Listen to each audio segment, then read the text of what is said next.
All right. Thanks, Ed, and thank you all for coming today. I'd rather this be conversational. And so while I have prepared some remarks, feel free to chime in with questions. I'd prefer that this become a back and forth.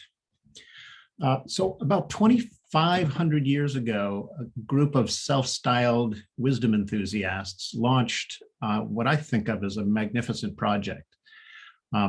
They called themselves philosophers, which comes from the Greek, meaning lovers of wisdom. And the idea, and I think what they understood, is that wisdom is both desirable for its own sake and desirable for the sake of its benefits, both to the possessor of the wisdom and others.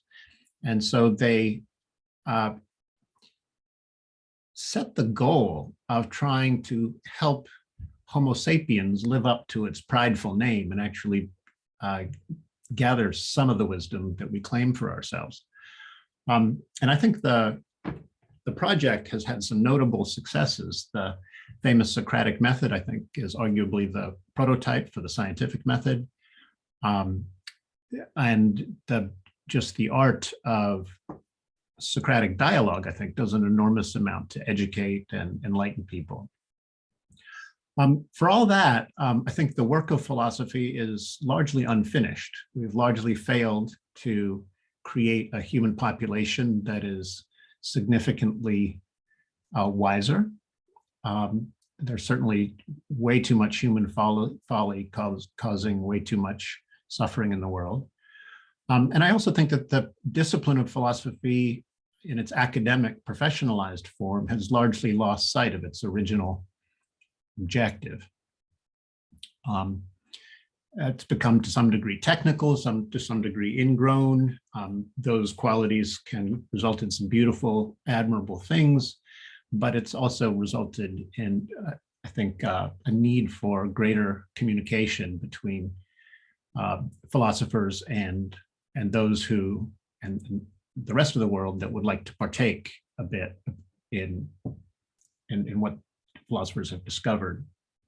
So today I want to talk a little bit about an exciting approach to revitalizing the philosophical quest for wisdom. And it draws from the biological sciences. And it puts epistemology, the branch of philosophy where I received my training, on a new footing. I also think it portends a really interesting revolution in our understanding of human nature. So that's what I want to talk about today. Let me say a couple things about epistemology for those who may not be familiar with the subject. If you go to a dictionary, you'll see that it's often defined as the theory of knowledge. It comes from the Greek word episteme, meaning knowledge. And the idea is to sort of come up with a systematic way of thinking about what knowledge is, how people acquire it, and how we can better distinguish genuine knowledge from mere opinion. Now, this whole project is premised on the idea that knowledge is importantly different from mere opinion, that when people base their decisions and their actions on knowledge, it often works out much better for people than when they build their lives around random opinions of one kind or another. So the concept was to see if we could actually figure out better ways to distinguish knowledge from mere opinion so that we can fill our heads with the former, with more of the former and less of the latter. And there are a number of other epistemological ways of sorting the wheat from the chaff. We like to, some epistemologists like to figure out what it means to call something reasonable and how reasonable judgments differ from unreasonable ones, what justified conclusions, how they differ from unjustified ones. Some epistemologists from the Vienna Circle tried to distinguish sense from nonsense, another way of sorting wheat from chaff. And all of this is essentially an attempt to try to figure out how do we distinguish reliable information from unreliable information so that we can rely on the former and not the latter. a kind of a colloquial way of talking about this project is how do we sort the bad ideas from the good ideas so that we can spot the bad ones and subtract them from the way we think and decide things. I think you'll see the relevance of this epistemological project to what's going on in the world today. We seem to live in a time that philosophers would call one that is riven by epistemological crisis. There's a whole lot of people out there right now who are learning fake facts online and who are really having trouble distinguishing between sense and nonsense, between knowledge and mere opinion. And so if we can up our game and become better, wiser at making this distinction, we can arguably begin to turn things around and get back to progressing. By the way, on my reading of history, epistemological innovations in philosophy, and in fact, this particular esoteric branch of philosophy, have time and again seeped out into the world and resulted in major cultural changes. So I actually think that epistemological convictions are lever points in a way that, because when your ideas about sound judgment change, you often end up having to revise a bunch of other things you believe or think you know, and that can often result in major changes in the way cultures think about things. So I think our current crisis is rooted in a set of assumptions about our relationship to knowledge and information, particularly the bundles of information we call ideas. And I think the heart of the misconception is in the ordinary everyday language we use when we talk about ourselves as having ideas and knowledge. Now, one perfectly straightforward interpretation of the word have there is to mean we possess ideas, we possess knowledge. And that way of thinking about a relationship to information, ideas, and knowledge suggests that the agency is rooted entirely on our side of the mind-idea relationship, that we have agency and ideas don't. And I think there's a certain hubris that comes with embodying that, with that view, that can block the path to wisdom. So that's what I want to talk about. If it's okay, I'm going to show a few slides. Everybody all right with that? A moment.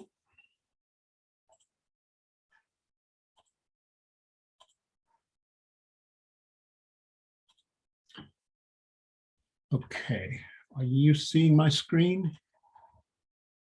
Yeah? Yep, that works great, Andy. Great, okay. So here is so I've noticed I've sexied up the title of my talk here a little bit by demoting the title I gave Ed to subtitle. But really what I'm talking here about is about mind germs or info bugs. So I think many of us, here's what I see as the prevailing picture of our relationship with ideas. The space of ideas is like a marketplace. In fact, we talk about the marketplace of ideas. Ideas and information are kind of like groceries. They're well-behaved commodities that are fundamentally at our disposal and at the disposal of our minds. Our minds, meanwhile, are like shopping carts, containers for the ideas we fancy. Learning is fundamentally a matter of adding to your information stockpile. And your beliefs are the ideas that you buy into, the same way that you might buy groceries. Oops. And just as in this picture, the groceries in the cart are all fresh and healthy fruits and vegetables. Most of us tend to regard our minds as filled with healthy, good ideas, and we rarely see it when our when we fill our mental containers full of junk, what the mental equivalent of junk food. And I think we also tend, on this view, we regard ourselves as entitled to our opinions. We have a right to dispose of our credulity however we like, regardless of the consequences for others. Now, I like to call this the Infomart Frame. And I think something like it infects a great deal of epistemology. And I think it's problematic, number one, because it inaccurately characterizes our relationship to ideas and other forms of information. I think it's morally disorienting. In particular, it stresses our rights to our cognitive rights to the exclusion of our cognitive responsibilities. And by the way, since a right is something you're not supposed to interfere with, and critical thinking does in fact interfere with belief, there's a very short path to critical thinking is transgressive of my rights, of something that's fundamentally sacred. So if you regard the right to believe as a fundamental human right, critical thinking is itself something to be resisted. Now, I'm prepared to say that there's a legal right to belief, and I'm prepared to defend that, but I don't think we have a moral right to believe whatever we darn choose, regardless of the consequences. The fact is our beliefs have consequences for the well-being of others, and that means we have responsibilities governing belief formation and belief revision that often override our rights in that regard. And I think our current worldview doesn't emphasize that enough. I think that this Infomart Frame feeds polarization. It lets people form beliefs that are fundamentally based on arbitrary tribal allegiances or random conviction, and that sets people at odds. And I think the view excuses closed-mindedness and ideological rigidity.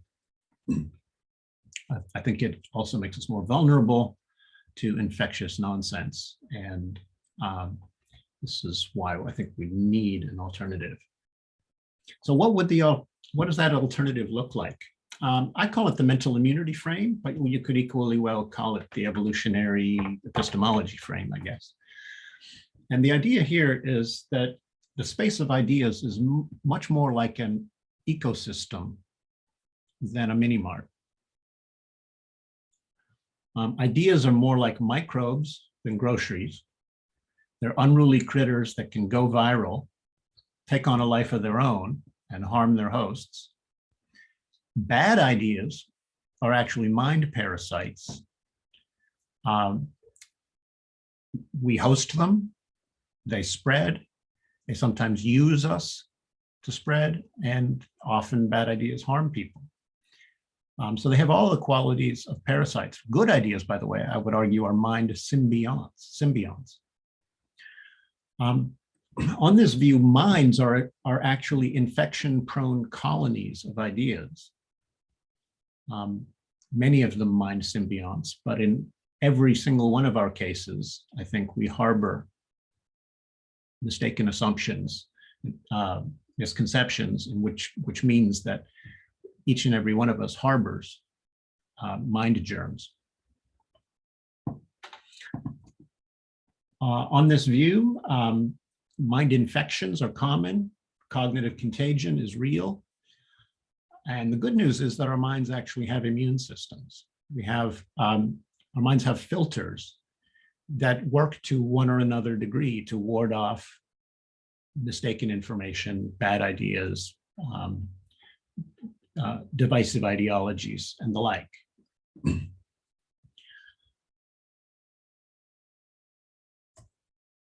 I would argue that disorienting ideologies, conspiracy theories, propaganda are all particularly virulent forms of mind parasite. And it's fascinating that some minds ward them off better than others. I think we need to understand scientifically why some minds are relatively immune to such things and other minds are more susceptible. There's actually about 70 years of interesting research coming out of psychology about the mind's resistance to bad information. Here's half a dozen articles from what psychologists called inoculation theory. And so back in the 50s or 60s, a guy named, I'm blanking on his name, blanking on his name at the moment, but he basically discovered that you can expose a mind to a weakened form of an argument and thereby induce resistance even to stronger versions of the same argument. You'll recognize the similarity to inoculation, and that's what this guy Gibbs, William McGuire, that's his name. He called it inoculation theory. And inoculation theorists have actually shown that you can inoculate minds against some of the worst forms of cognitive contagion. And I think this was direct evidence that the mind does in fact have an immune system, because they've essentially shown that the mind's information filtration system behaves kind of like the body's immune system does. So when the Russian zoologist Ilya Michnikov first studied, let's see, I guess he took a starfish larva, stabbed it with a citrus thorn, stuck it under a microscope, and watched as white blood cells swarmed to the scene of the injury, surrounded the tip of the thorn, and tried to neutralize it. He conjectured that white blood cells were part of the body's defense system, and the concept of antibodies became really central to our understanding of how the body protects itself from an invasion. Well, it turns out that when information that people feel is threatening comes along or disturbing, their minds generate antibodies, and the antibodies of the mind are doubts. So when doubts swarm to the scene of a new piece of information that you find distressing, dangerous, challenging, upsetting, that's your mind's immune system in action. And your mind's immune system can often works to fight off bad information, but sometimes it attacks good information and fights that off instead. I develop the case for a full-blown science of mental immunity in my book by that name. And I call the science of mental immunity cognitive immunology. And it's been gratifying in the wake of the release of my book just over a year ago to have inoculation theorists and other scholars from all over the world say, yes, there needs to be a science of mental immunity.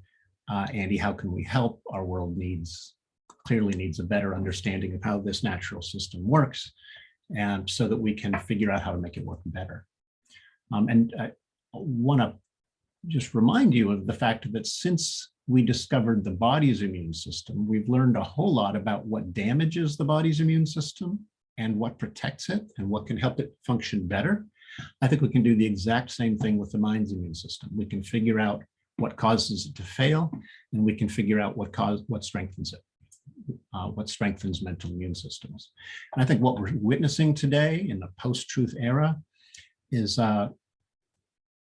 very significant damage to our culture's immune system. I think we've been doing things for decades that have weakened our mental immune systems and our culture's ability to ward off harmful information. By the way, I've been using the term bad idea. Many people are under the impression that you can't use words like bad idea if you're a scientist, because scientists abstain from value judgments like bad. I think that's a mistake. Scientists make value judgments all the time, and it's actually important that we learn how to think about properties like goodness and badness in ways that are not merely subjective, but more, in fact, scientifically informed.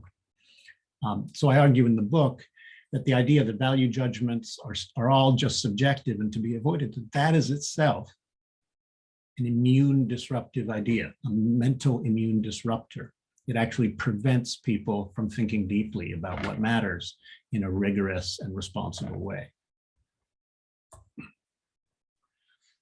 So in the book, I call for what I'll a revolution in the way we understand and enhance our mind's immune systems. And I envision a world where instead of cognitive contagion routinely diminishing human prospects, that cognitive immunotherapies of one kind or another protect vulnerable minds and make humanity substantially wiser and more prone to engage in things that promote our collective flourishing.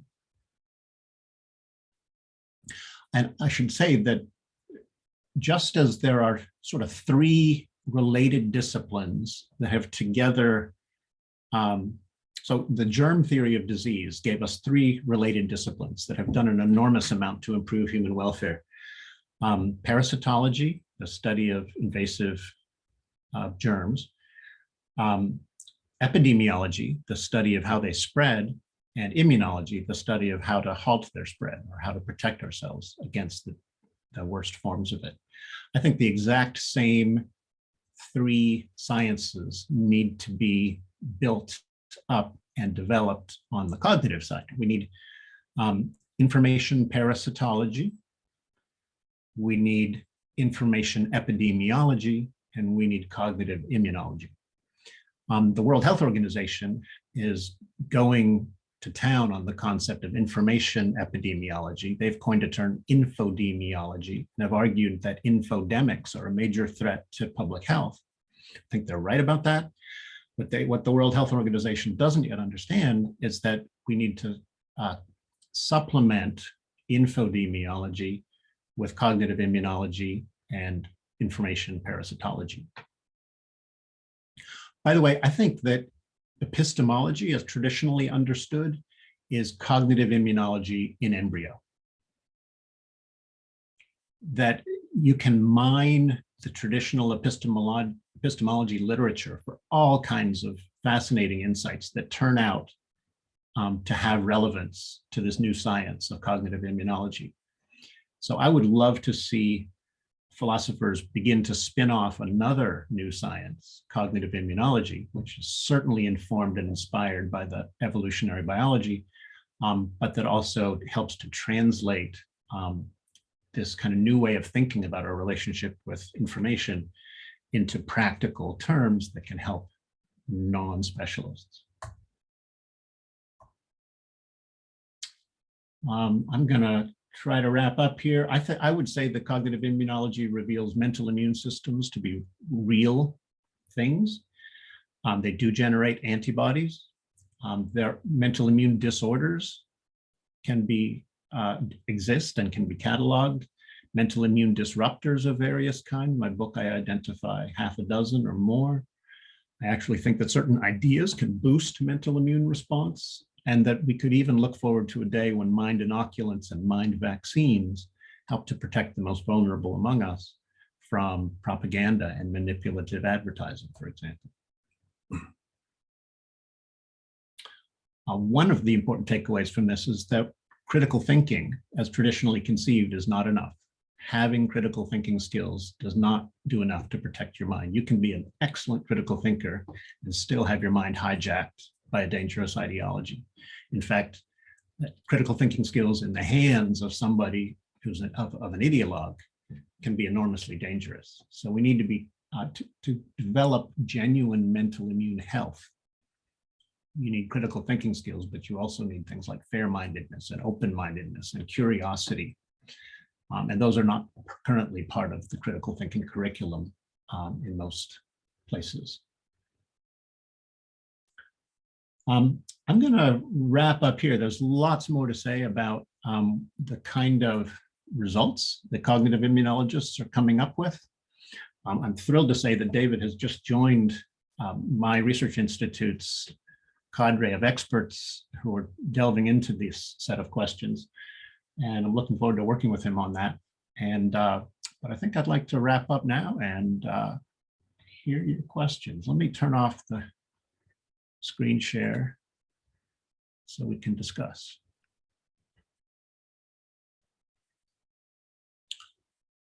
All right, the floor is open.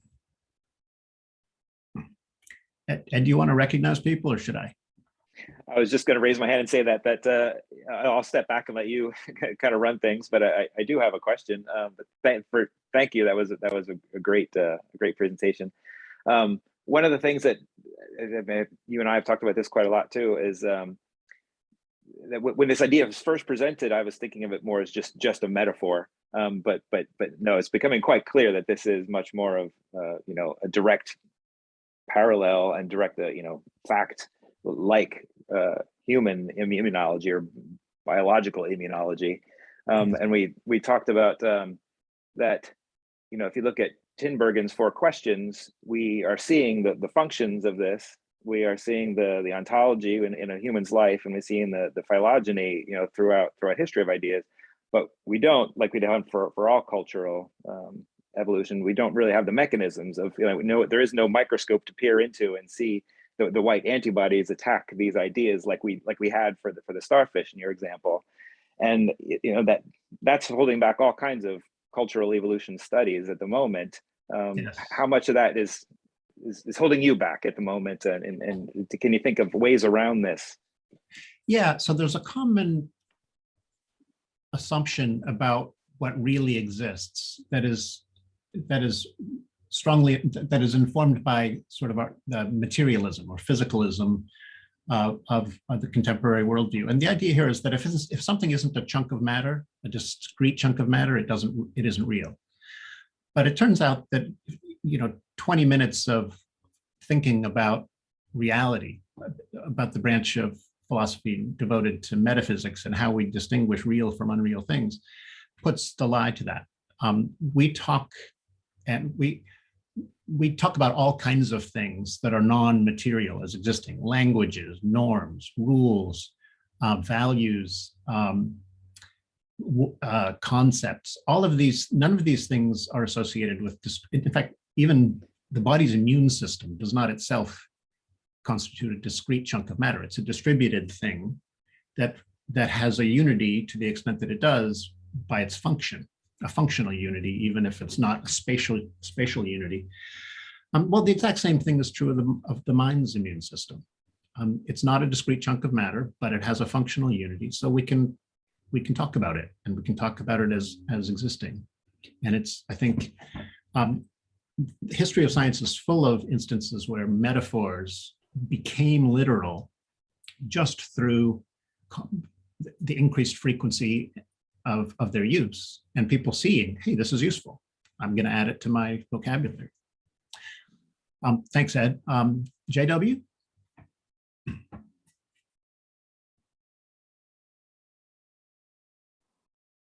Sorry, playing with my buttons there. I were reacting a bit slowly. But I really like what you are suggesting here. So I find it fascinating to think about. Thank you. But I do have some problems with, if you will, the normative side of it. And you at some point made a comment about right or wrong. Mm-hmm. So it's sort of in that domain where I'm beginning to get some second thoughts. And maybe I can illustrate just by way of an example or maybe a counterexample. So if I would have a very strong religious believer, or I would have a rabid Trump supporter who, in the face of all kinds of things that you and I would see as obvious lies, keeps supporting Trump, or somebody with very strong religious beliefs actually making a point of the fact that faith is to still believe even in the face of other evidence. Yes. Are not these people, maybe on your own terms, more immune than you and I may be if we are open to doubt? So you see that I do. I think there's an issue there in terms of good or bad ideas that, yes, ultimately I think runs into its own counterexamples for some of the things that you're saying. Yeah. So William McGuire, the founder of Inoculation Theory, was actually tasked by the US military establishment to study resistance to persuasion. What works to protect good American minds from Russian propaganda? It would have been Soviet propaganda at the time. And what he discovered was that you can inoculate minds against good information also. And it turns out that a rabid faith can also inoculate a mind against good information. It can close a mind in ways that prevent useful and good and true information from entering. So the mind's immune system can be hijacked and turned to bad effect. And it's only recently, by the way, that inoculation theorists have turned their attention from the question, how do you inoculate minds against new information, to the question, how do you inoculate minds against bad information? They use the term misinformation and disinformation. That it's considered scientifically respectable now to talk about misinformation and disinformation. When I talk about bad information, I'm perhaps taking that just one step further. But the fact is, many scientists are beginning to open up to value language, and value judgments are embedded in words like misinformation and disinformation. And it turns out you need concepts like that to do important science here. So it's a wonderful question, but I don't imagine you're defending the view that scientists should abstain from all value judgments. Yeah, maybe a very quick comeback. I mean, from the point of view of the strongly religious community, or from the point of view of Donald Trump and his supporters, what would work for them on what we would consider bad ideas is still functional. It's functional at the level of their group. So at some level, we are putting ourselves in a position that may scientifically be tenable or not, where we sort of say from a higher plane, we, us as evolutionary scientists, know what is good for you. And I'm not sure that we can do that. Maybe we can, but then we should at least be clear on what the criterion is. And I mean, that's not a no, you're quite right. And look, many scientists like to focus purely on the question of whether an idea is true. And both David and I think that the usefulness or utility of ideas is also an important consideration. And when you enter that into a conversation, if the usefulness of an idea also matters, and I think it's true, you open a door to those who are saying, I'm going to cling to this religious dogma because it's useful for me, or it's useful for my tribe alone. The real trick there is to get them to care about more than just themselves and their own religious tribe. I don't think it's enough for scientists to the philosophical tradition known as pragmatism essentially showed that to assess ideas properly, we need to assess not just their truth, but we also need to understand their causal impact on the world. Both matter.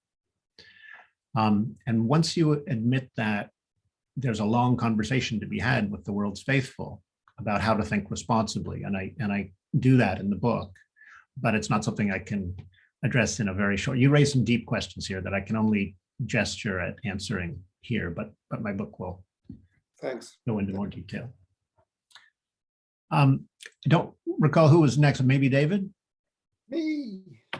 So my points, which I think are foundational, and the first one is just a continuation of what's already been raised. I was listening to your introduction, and I found that it served equally well for two very, very different criteria for knowledge. One is, how true is it in a scientific sense? And the other is, how does it cause you to behave? And we've already come to this point, but I think it runs much, much deeper, and is really the essence of an evolutionary epistemology, is that our minds evolved primarily to derive ideas that are useful, that help us to survive and reproduce, and the relationship between those ideas and what's actually out there, factual reality, is a very, very complex trade-off. Sometimes the truth is adaptive, and sometimes fictions are adaptive, and that's why we're so creative at creating and inventing and defending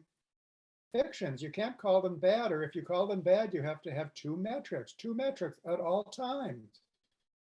Bad in terms of it's not out there, or bad in terms of what it causes you to do. And it seems to me it's just at the center of evolutionary epistemology to always have those two criteria in mind and to be looking at the trade-offs. It is absolutely new on the face of the earth to try to create a meaning system which scores high on both of those criteria. That has never been part of it. It's not how our minds evolve. It's a new construction to do that. So there's point one. Point two, and I'll keep it brief to put it on, just to plant the seed and put it on the table, is that I think that your framework is very individualistic and reductionistic. When in fact,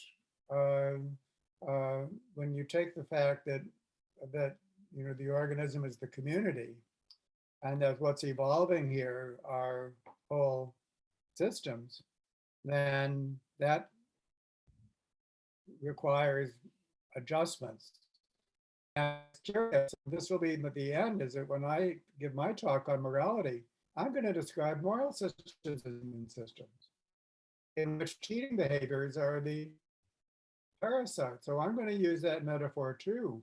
And it'll be very interesting to compare those metaphors, because a moral system, of course, is something that a group has. And more, I think the idea that we are more like ants and colonies than we're accustomed to thinking about. And that goes for all aspects of cognition, memory, perception, decision-making, all of it is done in groups, I think leads to a somewhat different conception than this highly atomistic and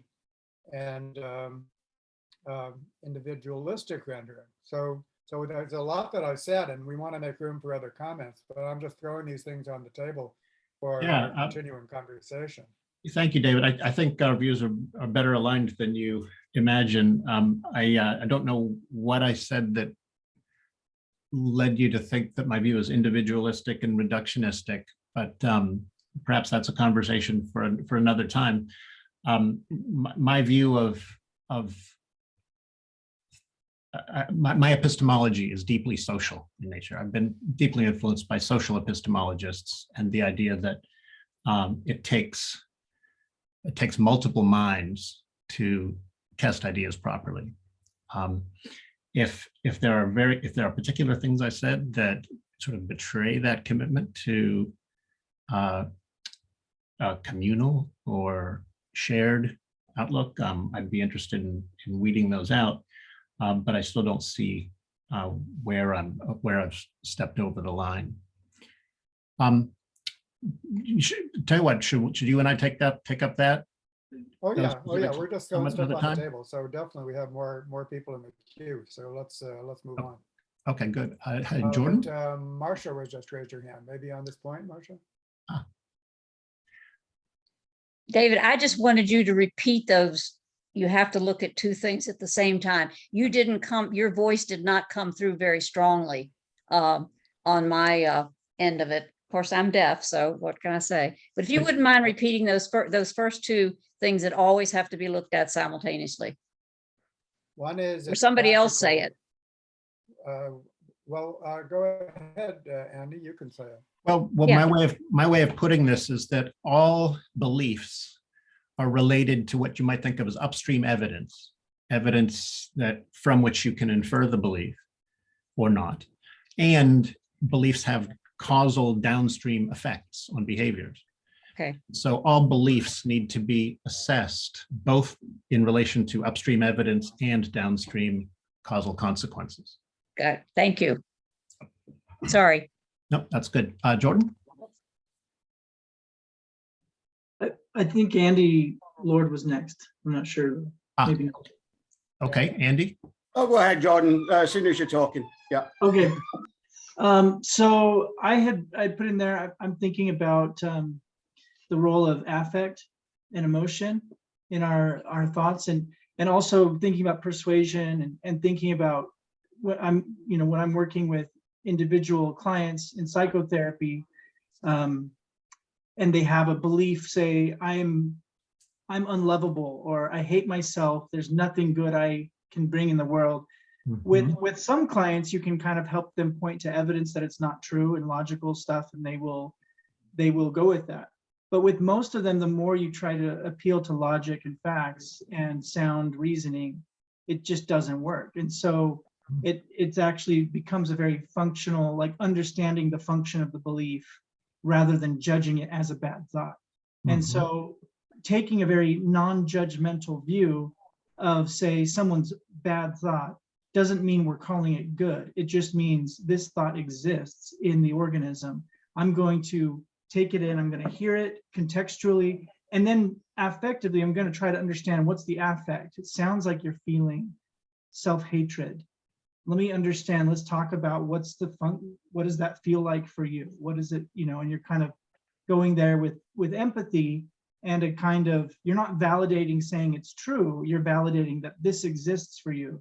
And it tends to be, I've experimented with this in the political kind of Facebook realm, where I've had some friends who are very different politically from me, very big into kind of right-wing, QAnon and things. I've had a few friends, not friends, kind of acquaintances that have gotten into that. And I see just the back and forth arguments that just seem to go nowhere. And I've tried some of these techniques on social media, and I've found, even though it takes a little bit more time for me, I've found way more flexibility opening up in the other person when I say something to them, like, I can tell this is very important to you. I imagine that you've read things that are very compelling, and so I'm not agreeing with them, but I'm kind of validating what's valid. Like, we all care about big issues in the world, and this is very important to you. I'd like to understand more where you're coming from. From my place, I see very much danger in these beliefs, et cetera, et cetera. I've seen a lot more flexibility from the other person. So my thought is, what do you think about affect, emotion, in this framework? Yeah, no, I think you're absolutely right. I do a little philosophical counseling myself, and I know that just simply bombarding people with reasons why they should change their mind isn't the way. It doesn't really work. I mean, getting people to reflect on, how's that belief working for you, and or even telling a story. I once harbored the belief that I was worthless, and here's how it worked out for me. And draw your own conclusions, right? Yeah, I think strategies like that make a lot more sense. There's a wonderful movement called street epistemology, where people just kind of go out and have curious supporting conversations with people, where they just basically ask, what do you believe and why? Just tell me. And keeping all judgment out of their voice. They just give people a space to open up about what they believe and think. And and the effect can be magical sometimes. And I think a good counselor, a good therapist can do something similar. Just create a space where people can hear themselves think and begin to realize what their own beliefs and commitments are how well they're serving them or not. Yeah, I mean, I don't have any particular insight on affect, except to know that it's a very live factor in these attempts to persuade and dissuade, especially dissuade, because people get attached to the beliefs they have. But I mean, I gave a talk, Steve Gilbert, my friend here, he and a group of friends from the Minnesota Psychological Association had me come up and give a keynote talk on this very subject, and turned out many of them think much more deeply about the affective side of this than I do. But I did encourage them to consider the Socratic method, or a variation on the Socratic method, as a useful tool for therapeutic practice. Andy? Yeah, I went to a very curious event over the weekend. It was full of mystics, psychics, healers, and other interesting people. Some people, it seemed, it's like the minds were so open, the brains had fallen out. But what is interesting about some of these people is that they seem inoculated against science. Yet, on the other hand, I'm very interested in the tarot, not as some metaphysical thing, metaphysics, but as a way of exploring narrative. And I've had the same reaction from serious scientists. I pulled the tarot cards out to show them like, this is a way of like generating a random narrative. I've had this almost like shock reaction from them. I like the term germ theory of mind. I'm very fond of the idea of memes, but that seems to be loaded with virus of the mind.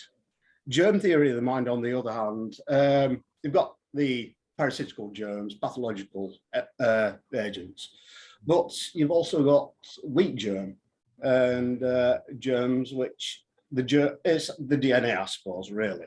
Well, and the helpful gut biome germs and that kind of thing. Yeah. So the probiotic, culturally beneficial stuff. Yeah. So I mean, I like the idea of memes.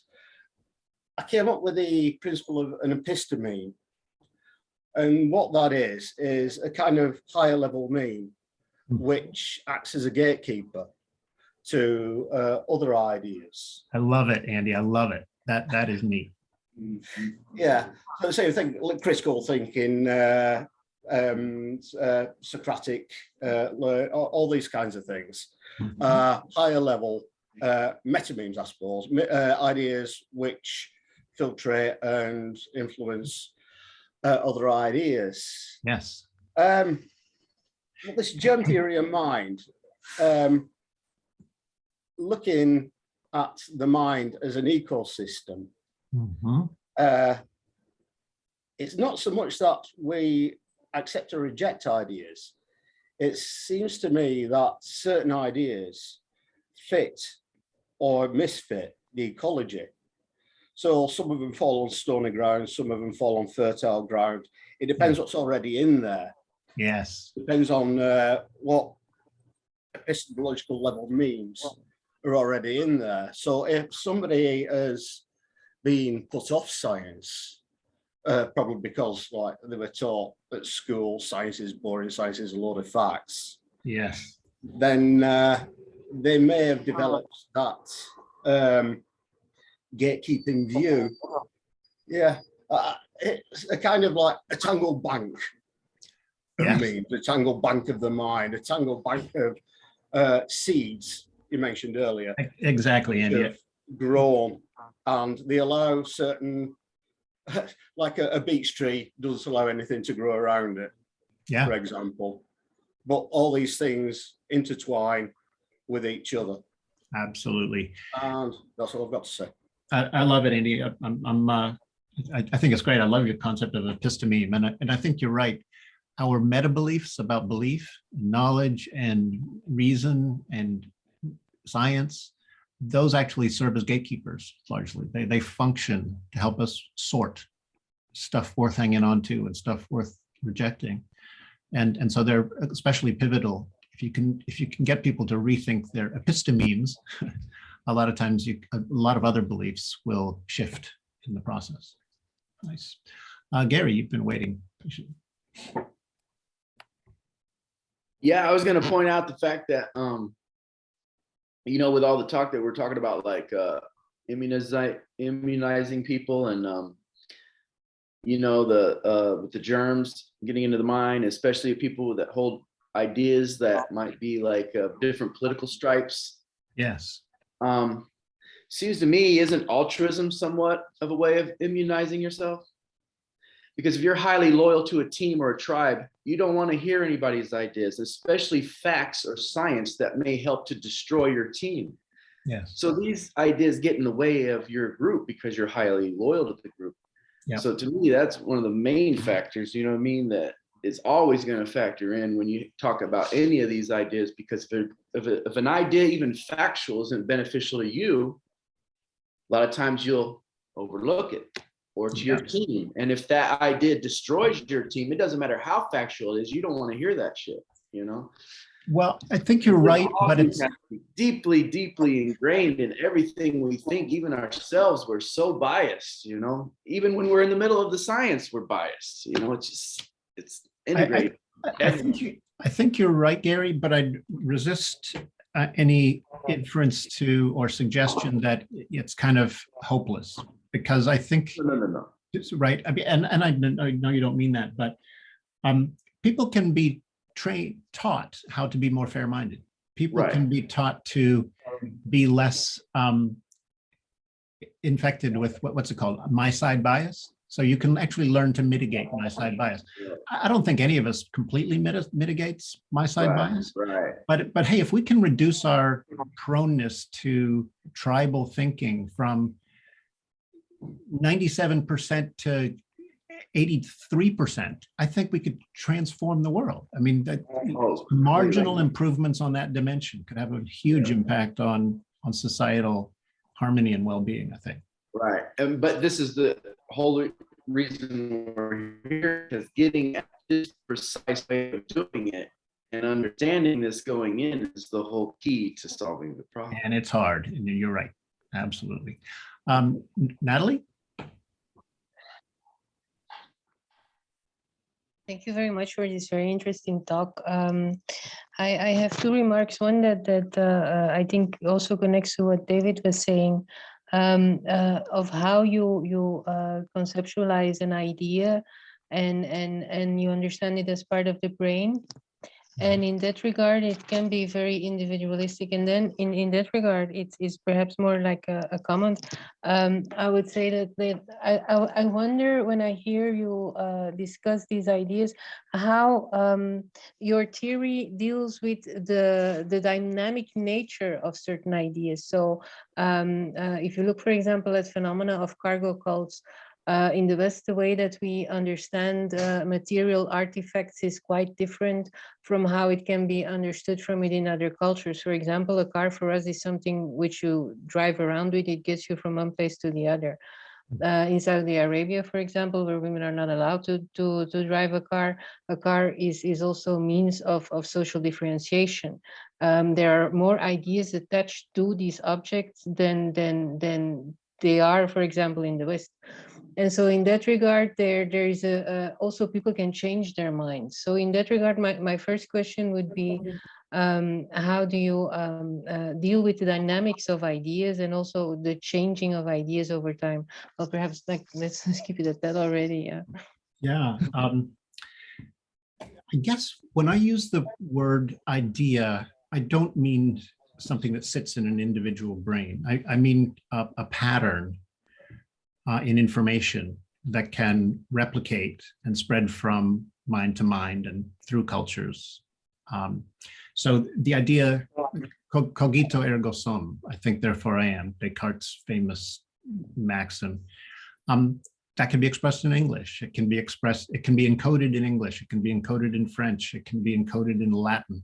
It can be spread from one mind to another. It can be coded onto paper or sent through a fax, through Morse code. So the thing that makes that idea an idea is something that is, it transcends any one of its particular physical instantiations. It's a pattern that can fundamentally be translated into many other media, other forms. So that's part of my concept of an idea. I also think of ideas as having truth values. So the kind of ideas that interest me most, at least, are ones that make claims about the world and that can be true or false or reasonable or unreasonable.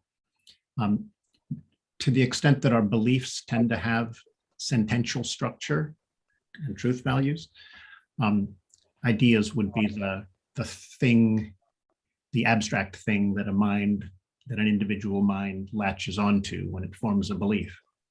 I hope that answers the question. As far as the dynamic properties go, yeah, when I talk about the viral spread of ideas, I'm talking about belief, the idea dynamics. I want to be very open and I want to emphasize how dynamic the the information ecosystem is.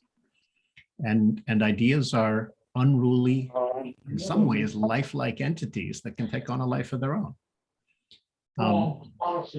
So I hope that answers your question. Eric? Could I just step in and say we're at the hour right now, but I'm happy to go on. I can be here for a while and keep recording things. And so if people need to step away, yeah, thanks for coming. But I'm happy to keep going as well, because this is great. Thank you. Oh yeah. So I like to look at the immune system sort of, well, so if you take the physical immune system, you know, you could say that someone who has their physiological needs met and is physiologically healthy, their immune system on average is probably stronger than someone who is not. Likewise, could you also say that someone who is psychologically healthy and has their psychological needs met is more likely to have their psychological immune system Function to well. be stronger on average? That seems to me extremely plausible, and I really like the way you put that, Eric. I think desperation can actually compromise the mind's immune system. So when you feel despair, I think your mind's immune system doesn't function as well as when you feel hopeful, for example. Keep going. I love what you're saying. Yeah, and so you know, I think these days, with so much evolutionary mismatch, it's sometimes hard to know exactly what our actual psychological needs are. And so I think learning about that, just like it might be hard to understand what our physiological needs are, you know, if you don't have vitamin C, it can lead to scurvy. And, you know, I think that's right. I could be wrong about that, but. No, you're right. Yep. Oh, okay. And so, you know, but we don't actually naturally really know that. You know, you can easily, you know, not know that, but if you learn about that, then you can be better suited towards staying physiologically and psychologically more healthy. Exactly. So, and it turns out that the body's immune system is enormously complicated. Immunologists are finding that the immune system is just mind-bogglingly sophisticated and complex and dynamic and hard to Understand. to pin down. And I think the exact same thing is true of the mind's immune system. So I think the search for sort of easy, simple, silver bullet solutions in the mind inoculation space is bound to be frustrated in the same way that the search for a universal vaccine for the flu has been frustrated for decades. Ed? Yeah, I just wanted to point out that Andy's one of Andy's colleagues, Lee McIntyre, has that book out, How to Talk to a Science Denier, and he makes that point that you know, he went to a flat Earth convention, and he said, you know, just anecdotally, but almost everybody he met had suffered some kind of, you know, social relationship trauma in their lives before coming to that position in life. And so yeah, that's an example that fits in well with what you're talking about there, Eric. But study it more. Sorry. I just briefly wanted to, when you were talking earlier and talking about dynamic, the Vietnam War that I actually lived through from a college student on represented a huge shift in belief systems about the rightness of war and the wrongness. And it seems to me that might be a very interesting model. And the military, I mean, the military has to bring young men into the belief system that killing another person is honorable, venerable, and whatever. And, you know, I've just been reading the post World War I in England. And, you know, when individuals finally come to the conclusion that they had totally been brainwashed into, I just think I was trying to think of some models where data had already been collected, because it seems the military must have some real deep information about how you move individuals, and certainly creating a tribe. I've already read enough to know that, you know, platoons are just a critical feature, and then relationships between the men is an important part of getting them all to believe the same thing and do the same thing under the same pressure. So I just thought that might be an interesting, I mean, coming to terms with the evil of war is a fundamental shift, I think, that need. I think that's fascinating. Marcia. I think, well, the military has been interested in persuasion and information warfare for a long time. So Yes. nations have been waging disinformation campaigns forever. So I just thought that might be some existing data there that you could look at. I love it. Thank you. Mhm. Steve?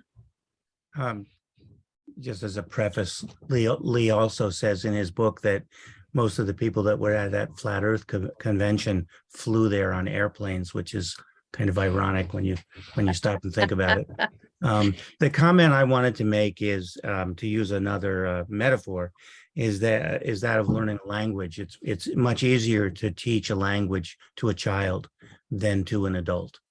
Of course, the K through 12 educational system in America does it all wrong, and most people don't begin to learn a language until junior high school. But I think there's something to be said, and Andy's heard me hammer this nail into the board before. I think to scale this up, you need to start developing some kind of a K-12 curriculum that is going to teach epistemic humility. It's going to teach more than just critical thinking, that the immune systems are being formed in childhood, and both the physical immune system and the mental immune system. And so one of the things I've always been concerned about in discussions with Andy and Lee is this issue of scalability. How do we scale this up? We don't have time to have one-on-one empathic conversations with all the people that hold beliefs right now capable of ending life on Earth. And so I think we need some kind of K through 12 curriculum developed that would help children's immune system so that they're stronger by the time they get to adulthood.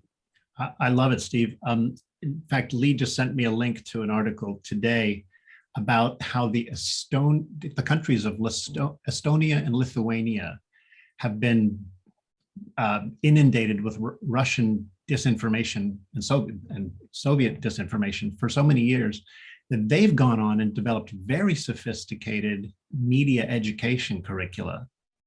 Media literacy. Yeah, and that media literacy, I think, is taught, but again, it's probably taught too late. And I just as a postscript to my remarks, I would say I don't think we should underestimate the political difficulties of accomplishing what I'm just suggesting.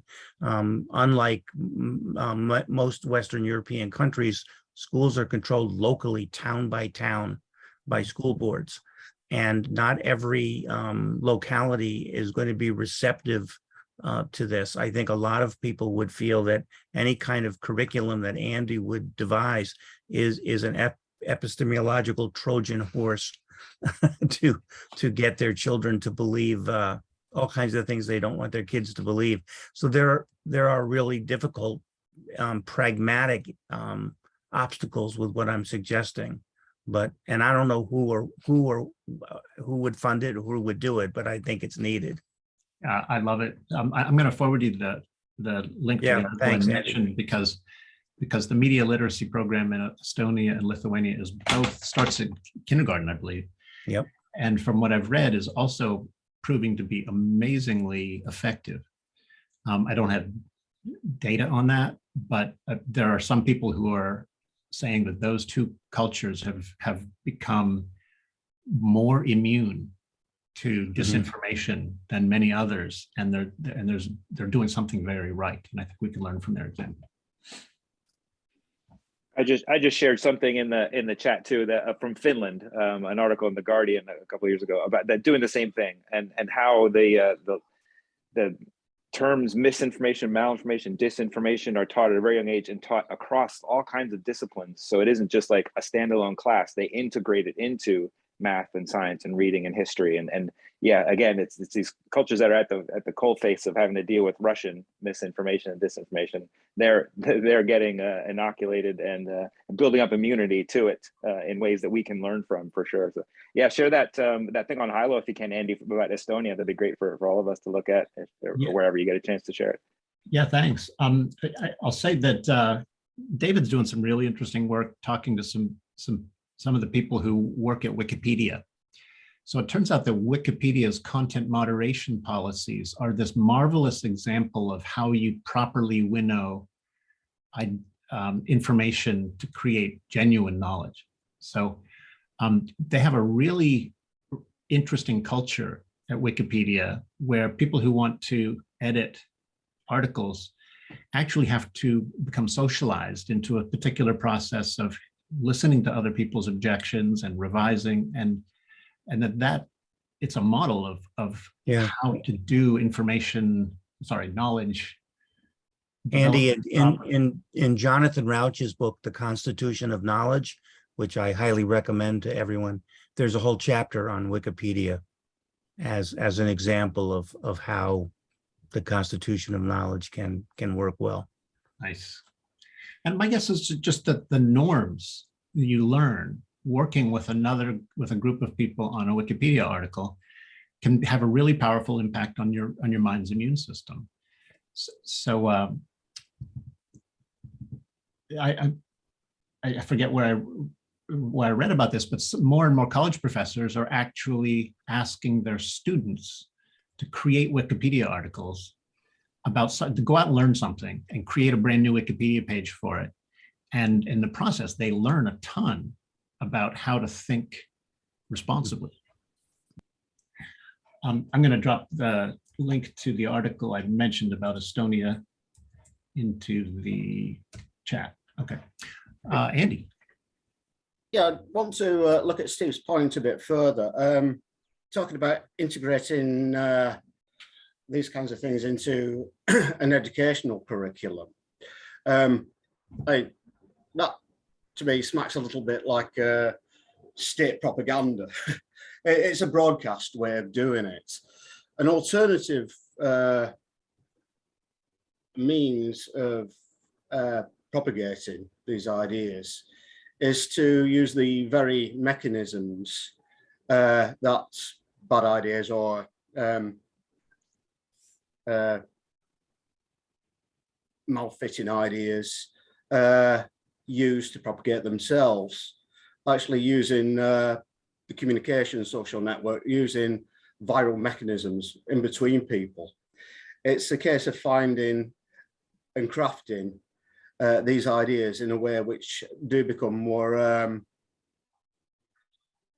motile. More what, I'm sorry? Become more motile. Motile. Yeah, propagate themselves better. Yeah, so there's an element of meaning design there, instructional design, messaging design, that's really important.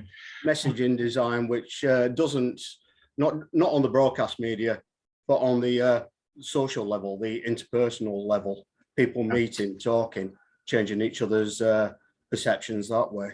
Mm-hmm. On the question of, aren't you going to get pushback trying to create a media literacy curriculum of this sort? Some people will view it as propagandistic and mind manipulative. Yes, I mean, look, any public health, any attempt to get a population to inoculate itself against smallpox. I mean, back when the smallpox vaccine was saving millions and millions of lives, there were people out there screaming, "Keep your bloody vaccines out of my body." The resistance to sensible public health programs has existed forever. And the only reason we've actually got a halfway decent public health program now is that we pushed past that resistance and not allowed the fact that some people are complaining to deter us. And I think the exact same thing has to happen when it comes to mental immunity. Yes, there are going to be people who scream bloody murder. Don't try to strengthen my kids' mental immune system at school. You're using your tax dollars to propagandize. Yes, there are going to be people complaining, but there is a difference between enabling people by strengthening their mind's immune system and brainwashing them. There is a difference, and if some people can't perceive it, that doesn't mean we should just back off and give up. But we have to push through. We need to show the same kind of fortitude that people that those who resist public health efforts are showing. They're adamant, they're strident and frankly, I see a lot of people on my side of the political aisle who worry that if somebody disagrees, that means I need to soften my position.